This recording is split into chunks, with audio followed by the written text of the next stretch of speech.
Adding a new product to the platform is easy. I can click Add Product on the left-hand side of the screen or in the top right.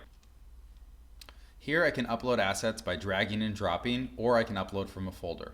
We accept OBJ, FBX, STL, zipped files, which is what you would use if you have an OBJ, an MTL, and the textures associated with it, GLB or GLTF, and USDZ files. The USDZ files we accept currently are only scans, but we will be adding support for other types of USDZ files and USD files in the future.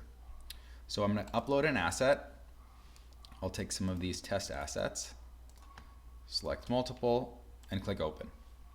By default, we're going to use whatever the file is named as the name of your product. The first thing you're going to want to do is select where these files came from. We will optimize your file differently based on where it came from. Browseware exports files a little bit differently than Clo, which is different than 3D scans, Keyshot, etc. So we can maximize the optimization based on knowing where this product came from. So I'll say these are 3D scans to start. Next, I have the ability to set a preset. So I can select an existing preset, like Ben's preset, or if I change some of these settings, let's say I increase the texture aggression, for instance, it will give me the option to save a new preset.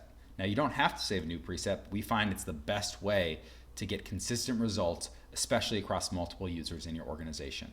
And so here I have the option to either overwrite an existing preset, so I could overwrite Ben's preset, or I could save as a new preset, and let's call it default, for instance. And now I have the ability to extend this to the entire organization, or only have this preset available for this folder. I'm not going to overwrite that right now. Instead, I'll come here and select Ben's preset. We'll get more into these optimization settings in a little bit, but I want to come down to the tags and attributes section. So here I can add metadata about the files, so maybe they're part of my fall collection, for instance, so I'll select that tag. I can also create new tags directly from here, or I might add an attribute. So let's say that I know these are all blue, so I might have colorway here, and the value is blue. Attributes are often used when we have things like MSRP and let's say $99. Very specific values.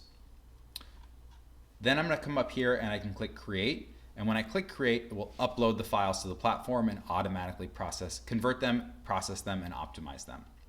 If I click on these three dots, I've got two other options. I can click create and publish, and what that means is that the links that are generated for the web viewer will automatically be live when you click create and publish. By default, they're not live so that someone has the ability to review them. Or I can click create and send for review. This is something you would use if you were a content manager in a folder, for instance. You don't have the ability to publish content, so you might send it to a manager to approve it before it's able to go live to the outside world. Here, I'm going to just click create.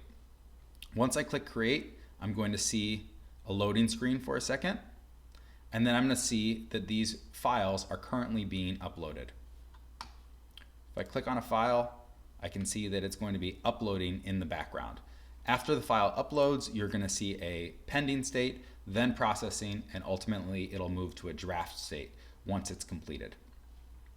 Once it's been uploaded, you then have the ability to review the file and click publish, and then you can share it elsewhere.